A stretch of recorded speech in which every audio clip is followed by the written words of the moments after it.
언론인 여러분, 추운데 고생이 많습니다. 내란 선동 세력의 대한민국 흔들기가 도를 넘고 있습니다. 헌법 파괴 책동이고 제2의 내란 선동이 기승을 부리고 있습니다. 국기문란 법치농단입니다. 서부지법 폭동에 이어 헌법재판소를 휩쓸 것이라는 섬뜩한 언어 폭력도 난무합니다. 헌법재판소 재판관 신상털기와 모욕주기, 헌법재판관 집 앞에까지 찾아가 가짜뉴스, 욕설, 조롱, 협박을 하고 있습니다. 이런 자들은 싹 다 잡아들여야 합니다. 불법 폭력 행위자들은 체포 명단을 작성해 싹 다 잡아들이기 바랍니다. 형법에서 규정하고 있는 국헌문란, 내란이란 헌법과 법률에 정한 절차에 의하지 아니하고 헌법, 법률의 기능을 마비시키고 헌법기관을 강압에 의하여 전복 또는 그 권능 행사를 불가능하게 하는 것으로 규정하고 있습니다. 헌법재판소의 기능을 마비시키려 하는 것 자체가 제2의 내란 행위입니다.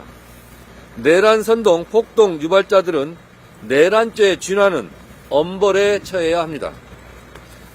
내란 옹호 세력은 대한민국 사법체계를 부정하고 있습니다. 경찰도 못 믿고, 검찰도 못 믿고, 법원도 못 믿고, 헌법재판소도 못 믿겠다면 도대체 누구를, 무엇을 믿겠다는 것입니까? 망상에 빠져 내란을 일으킨 윤석열과 거짓과 허상을 쫓는 내란 옹호 세력은 대한민국의 이름으로 퇴치해야 할 내란 공동체입니다. 국민의 짐이 되어버린 국민의힘은 내란의 힘입니까? 착시 현상에 빠진 내란의 힘은 결국 사멸할 것입니다. 내란 옹호, 내란 선동 세력은 제발 정신 차리기 바랍니다. 헌법재판소 흔들기를 당장 중단하시기 바랍니다.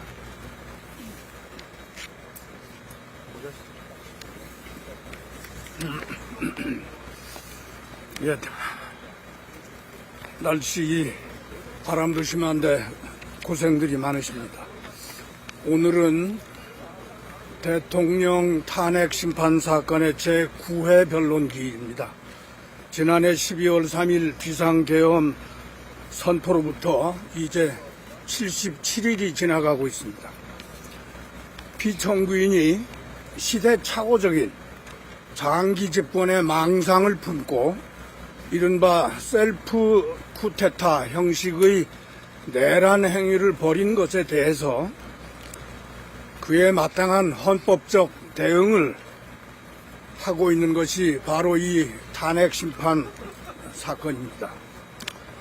피청구인의 일련의 내란 행위, 그 사실관계와 성격은 당초부터 분명하다 할 것입니다. 그런데 그렇더라도 헌법이 보장하는 여러 절차적인 권리들을 피청구인에게도 보장해 주고자 지금 매우 신중한 절차를 진행하면서 시일이 흐르고 있습니다. 그런데 이렇게 시일이 흐르는 사이에 최근에 이르러 정말 우려스러운 그런 상황이 전개되고 있습니다. 보도에 의하면 피청구인의 일부 극렬 지지자들이 이 탄핵 심판 사건의 심리를 진행 중인 헌법재판소 재판관들의 주거지 자택을 찾아서 몰려가서 모욕적인 비난, 사퇴 압박, 그리고 물리적 가해 협박 등 범죄적 행위를 벌이고 있다는 것입니다. 참으로 개탄할 일입니다. 우리가 소중하게 키워왔던 민주헌정 질서의 근간을 허물어뜨려서 하루아침에 만신창이로 만들려고 하는 이러한 반지성적 만행은 도대체 무엇을 그리고 누구를 위한 것입니까?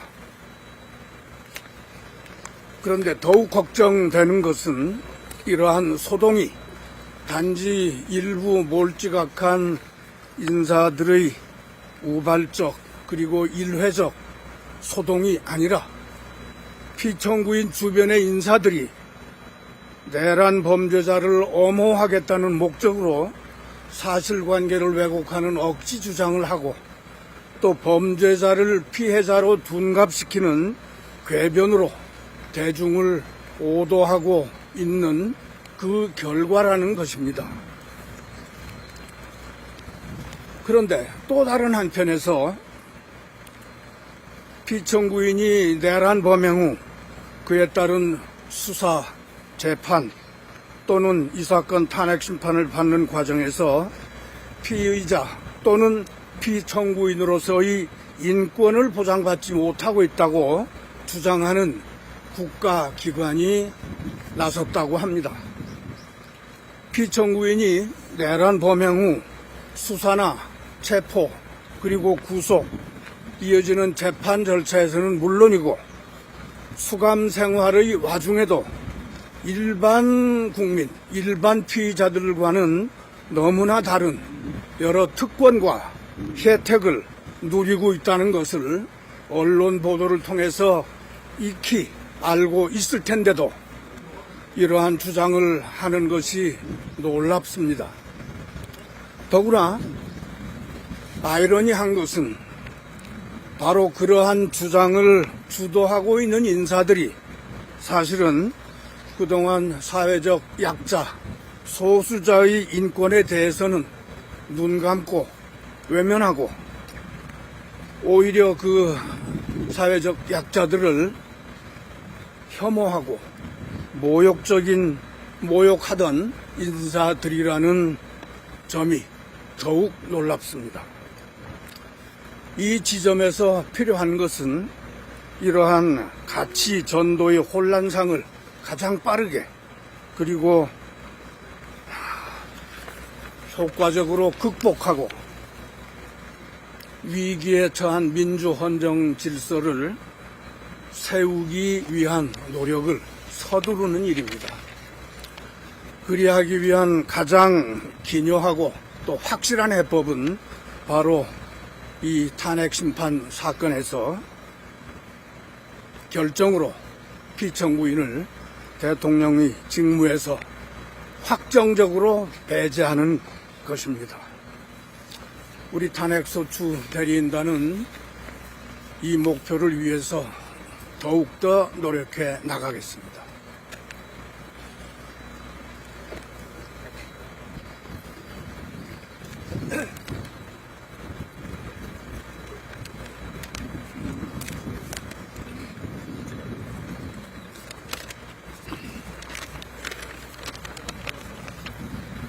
윤석열 대통령은 헌법을 준수하고 수호할 책무가 있음에도 불구하고 헌법을 수호하기는커녕 자신이 주도가 되어 헌법과 헌정 질서를 파괴하였습니다.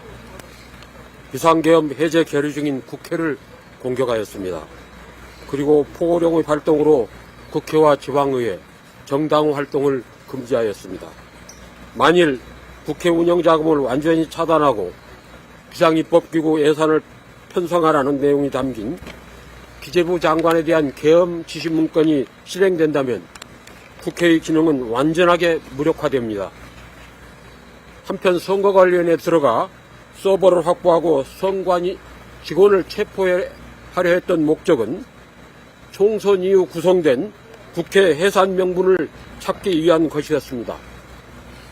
결국 비상계엄의 궁극적인 목표는 국회를 해산하고 국가 비상입법기구라는 반헌법적인 기구를 통해 입법권까지 장악하여 독재정을 수립하려는 것으로 볼 수 있습니다. 이는 법치국가의 원칙, 권력 분리부 원칙에 대한 전면적인 공격 행위입니다. 헌법 수호의 관점에서 도저히 용납될 수 없는 행위입니다.